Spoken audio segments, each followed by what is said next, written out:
Bienvenue dans ce nouveau tutoriel où cette fois je vais vous montrer comment convertir des images en noir et blanc dans Adobe Lightroom. La dernière fois nous avons vu rapidement dans Photoshop, cette fois c'est dans Lightroom que je vais vous montrer comment convertir des images en noir et blanc. Et donc pour l'occasion je vous ai sélectionné deux images dont celle que j'avais utilisée dans Photoshop. Alors, petite particularité pour ma part, je n'utilise jamais les masquages quand je fais de la transformation en noir et blanc. J'estime que en photo animalière et de nature, on doit pouvoir réaliser ces réglages de manière globale sur les images. Alors, je vais commencer par la photo que j'avais, donc la photo de G des chaînes que j'avais traitée dans Photoshop. Voilà. Je vais basculer dans l'onglet développement et donc voilà. Alors, cette image, pour la convertir en noir et blanc, il vous suffit d'aller dans les réglages de base, ici, cliquer sur noir et blanc. Alors, vous pouvez appuyer sur la touche V, ce qui permet de basculer entre couleur et noir et blanc. Donc, je vais cliquer. Et Lightroom, au moment où vous allez cliquer sur noir et blanc, va appliquer un certain nombre de réglages automatiques que vous pouvez retrouver dans l'onglet TSL couleur noir et blanc, ici. Vous voyez, il a appliqué un certain nombre de réglages. C'est comme si vous cliquiez sur automatique ici, mais lui, il le fait par défaut. Donc pour désactiver ces réglages, sur PC, vous appuyez sur la touche Alt et vous cliquez sur réinitialiser le mélangeur noir et blanc. Voilà, puisque moi je préfère quand même partir sur quelque chose de propre et fait manuellement. Alors, les plus observateurs auront remarqué que les réglages que nous avons dans cet onglet correspondent exactement à ceux que l'on retrouve dans l'outil noir et blanc des dernières versions d'Adobe Photoshop. Alors, une petite particularité quand même, c'est que ici vous disposez d'autres réglages, donc vous allez voir que moi généralement je commence avec cet outil et après je pars sur les autres réglages selon les images. Alors, pour en revenir à ma photo ici, donc là je vais d'abord travailler sur l'arrière-plan. Alors je ne sais pas si vous vous souvenez, l'arrière-plan ici c'est dans les tons jaune-vert assez clairs, puis ça part en dégradé dans les verts foncés. Donc là je vais travailler d'abord dans les jaunes, parce que je voudrais augmenter un petit peu la luminosité des jaunes, voilà, des jaunes clairs ici. Et je vais faire un petit peu pareil au niveau des verts, sans trop accentuer, parce que vous voyez, ça va plus agir sur les tons moyens de mon arrière-plan. Alors ce que je peux faire, parce que ici après c'est un petit peu difficile d'aller rechercher les couleurs par tonalité, il y a un petit outil, l'outil par glissement sur la photo, donc c'est un réglage par glissement sur la photo, on va l'activer, et on va aller cliquer directement, donc je clique et je laisse enfoncer mon doigt sur le bouton de la souris, et je vais abaisser la souris de manière à foncer toutes les zones qui correspondent à l'endroit où j'ai cliqué sur la photo. Donc ça c'est un outil qui est vachement intéressant, parce qu'en fait, on n'a limite pas besoin de travailler sur les réglages ici.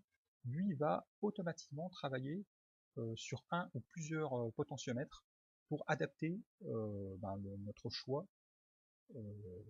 de visu aux paramètres. Donc là par exemple j'ai rabaissé un petit peu les noirs à l'arrière-plan, je veux augmenter ici l'arrière-plan, et donc ici, là j'aimerais aussi rehausser un petit peu les bleus là sur l'aile, un tout petit peu, voilà, pour les faire ressortir un petit peu. Alors, globalement c'est pas mal, ça me plaît. Par contre, j'ai remarqué ici qu'il y avait un petit peu d'écrêtage sur l'aile arrière notamment, au niveau des lumières. Donc là je vais remonter dans l'onglet réglage de base, dans la partie tonalité, et je vais rabaisser un petit peu les hautes lumières, de manière à ne plus avoir d'écrêtage dans le blanc. Voilà. Donc là, moins 25, c'est pas mal. Là, j'ai plus de signal. Voilà, si je clique, j'ai pas de zone en rouge, donc c'est bon. Je vais pouvoir également travailler sur les courbes de tonalité. Alors les courbes de tonalité sont intéressantes pour ceux qui maîtrisent l'outil courbe, puisqu'on va pouvoir interagir manuellement sur chaque partie de la courbe. Et Lightroom propose trois réglages en fait de lumière, et deux réglages de contraste, d'augmentation de contraste prédéfinis, contraste moyen et contraste fort. Alors évidemment, je ne les utilise quasiment jamais sur des photos animalières. Je vous montre ce que ça donne en contraste fort. Voilà. Donc, personnellement, je trouve que c'est un petit peu too much, donc je préfère faire les choses manuellement. Voilà. Alors, bon là, globalement, j'ai réalisé mes réglages, mes petits peaufinages. Et ce que je vais faire maintenant, c'est utiliser quelque chose que j'aime beaucoup dans mes conversions noir et blanc, qui, bon, à la base, c'est pas trop fait pour, mais personnellement, j'aime bien. C'est la correction du voile, puisque ça va permettre de travailler le contraste de manière globale. Donc à la base, c'est un outil qui en couleur permet de, par exemple, quand vous avez un voile atmosphérique sur une image, de gommer un petit peu cet effet de voile. Et en noir et blanc, en fait, ça permet d'augmenter le contraste de manière assez intéressante. Alors évidemment, il ne faut pas trop en abuser. Donc là, bon, je l'ai fait un petit peu, je vais faire un petit peu moins fort, voilà, comme ça. Et je vais augmenter un petit peu le contraste de l'image. Voilà. Donc, pour finir, je vais, chose que je ne fais jamais en couleur, ajouter un petit peu de vignettage à l'image de manière à recentrer l'attention sur le sujet, en l'occurrence ici l'oiseau au centre de la photo. Donc là je vais ajouter un petit peu de vignettage, j'en ai pas trop hein, parce que sur cette image c'est pas forcément nécessaire. Voilà. Donc je peux comparer évidemment par rapport à mon image couleur. Voilà, donc moi je trouve que le résultat est quand même assez intéressant. Je retrouve bien mes zones, donc mes tons à l'arrière-plan. Ma zone bleue ici de l'aile reste visible et j'obtiens un contraste global de l'image qui est très satisfaisant pour un noir et blanc. On peut augmenter encore un petit peu le contraste. Pour ma part, ça me convient tout à fait. Alors, passons à la deuxième image. Alors, chose que je n'ai pas faite sur la première image, alors bon, en fait, c'est parce que je travaillais sur un fichier qui avait déjà été retouché dans Photoshop, donc je disposais de l'original. Je n'ai pas créé de copie virtuelle. Je vous conseille, lorsque vous travaillez sur des noirs et blancs dans Lightroom, de systématiquement le faire sur des copies virtuelles. Donc ici, je vais en créer une. Donc vous faites un clic de droite sur l'image, créer une copie virtuelle. Ce qui va permettre de préserver vos images avec leur réglage en couleur.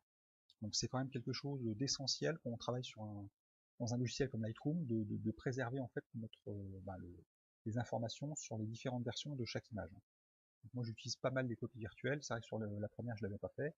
Je vous conseille de le faire de manière systématique. Donc là, c'est une photo de chaton en couleur qui est brute de fonderie. Vous voyez, il n'y a aucune optimisation au niveau de la couleur. Donc ce que je veux faire, c'est cette photo, j'aimerais obtenir un noir et blanc assez sympathique, assez contrasté. Alors l'image est déjà bien contrastée par nature, donc je vais commencer par évidemment la basculer en noir et blanc. Je vais aller annuler les réglages du mélangeur noir et blanc. Voilà. Donc j'obtiens déjà quelque chose d'assez sympa. Donc je vais directement aller à l'essentiel.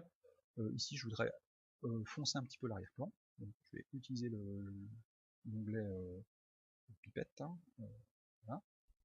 Et en fait, je ne vais pas trop travailler avec la pipette, je voudrais travailler de manière globale. Donc ce que je vais faire, je ne vais pas non plus utiliser l'outil courbe et tonalité, je vais plus travailler sur, voilà, sur la courbe. Ici, donc, je vais travailler notamment sur les blancs et les hautes lumières. Donc je vais travailler sur les hautes lumières ici. Je vais augmenter un petit peu les hautes lumières, donc alors sans atteindre l'écrêtage, hein, de manière à préserver ici dans les poils les détails dans les blancs. Donc là j'ai été un petit peu fort, donc je vais redescendre un petit peu. Voilà, de manière à ce que tous les détails au niveau d'un éventuel tirage puissent ressortir. Évidemment sans écrêtage au niveau du blanc. Alors au niveau, au niveau des noirs, je vais baisser un petit peu, voilà, ici, je vais augmenter très légèrement le contraste. Voilà, donc alors ici, voilà, j'ai un petit peu d'écrêtage dans les noirs, dans les ombres, hein, vous voyez, en dessous de la patte, en haut à gauche et au-dessus des oreilles, enfin, au-dessus de l'oreille à gauche. C'est pas gênant outre mesure sur ce type d'image, sachant que c'est pas des zones sur lesquelles le regard va se porter naturellement. Alors ce que je vais faire, je vais augmenter, enfin je vais aller voir si je peux agrémenter un peu plus le contraste au niveau du correcteur de voile. Donc là je vais y aller mollo parce que j'ai déjà une image qui est très contrastée. Je vérifie toujours dans mes blancs, ici sur les poils, si j'ai toujours tous les détails. Bon, généralement l'histogramme parlera pour vous, hein. Mais bon, je préfère vérifier de visu que on préserve bien les détails pour un éventuel tirage derrière. Et donc là, chose que je vais faire, que je ne fais quasiment jamais, je me suis aperçu que j'avais en fait ici un poil qui traînait là, et une tache ici. Donc je vais utiliser l'outil correcteur, enfin suppression des défauts ici, sur cette zone. Donc voilà. Donc là, il va me proposer quelque chose.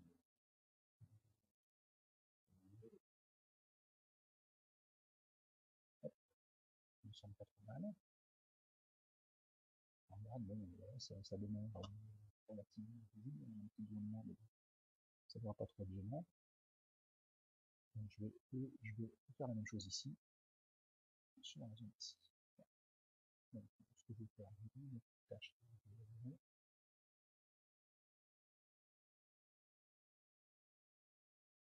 Voilà. Non, c'est moins bien, donc je vais laisser comme c'était. Voilà. Donc, globalement, vous voyez, les retouches locales, bon, perso, c'est pas mon truc. C'est un petit peu facultatif, mais ça peut être intéressant sur des petits détails. Et je vais terminer, comme tout à l'heure, en ajoutant ici pas mal de vignettage, parce que je pense que sur cette image en particulier, ça va rendre quelque chose d'assez sympa. Donc je vais y aller franco, là. Voilà. Voilà, bon bah moi le résultat final me plaît beaucoup, hein, je pense que ça ferait une super photo de calendrier en noir et blanc. Et donc voilà. Alors l'avantage d'utiliser, hormis les petites retouches locales que j'ai fait ici, hein, l'avantage d'utiliser des réglages globaux sur l'image, c'est que sur une série d'images d'un même sujet dans les mêmes conditions, vous pouvez tout à fait copier-coller les paramètres de développement sans vous prendre la tête. Donc si vous avez beaucoup d'images que vous voulez convertir en noir et blanc, le gain de temps peut être vraiment appréciable. Voilà. Donc j'ai fait un petit peu le tour. Alors vous voyez, bon, c'est fait un peu à l'arrache, hein. Moi je ne fais pas de masquage, je ne fais pas de gris-gris tel que on peut le voir parfois chez certains photographes. Je trouve que le résultat est intéressant. Donc, donc pour résumer, hein, copie virtuelle, vérification systématique des écrétages dans les blancs. Dans les noirs, c'est pas forcément, vous voyez, là je suis carrément dans les noirs, mais bon, le but du noir et blanc, c'est justement de faire ressortir les lumières. Et alors, un dernier détail, c'est lorsque vous utilisez le mélangeur noir et blanc, si vous opérez des modifications assez fortes sur une des tonalités, donc sur des zones très contrastées, vérifiez toujours à 100% sur l'image qu'il n'y a pas d'effet de bord. Donc, alors, quand je dis effet de bord, c'est sur les zones très contrastées, vous pouvez obtenir des effets qui ressemblent un peu à de l'aberration chromatique. Donc ça peut se produire lorsque vous travaillez sur des photos de paysages avec des zones, avec une délimitation très nette. Donc par exemple, typiquement une montagne ou un objet, ou peu importe, enfin, un oiseau dans le ciel, quelque chose de sombre sur fond clair. Donc faites attention à ça, vérifiez systématiquement à 100% que vous n'avez pas d'effet de bord pour les zones très contrastées. Voilà, c'est fini pour aujourd'hui. Rendez-vous sur Nature pour un prochain tutoriel.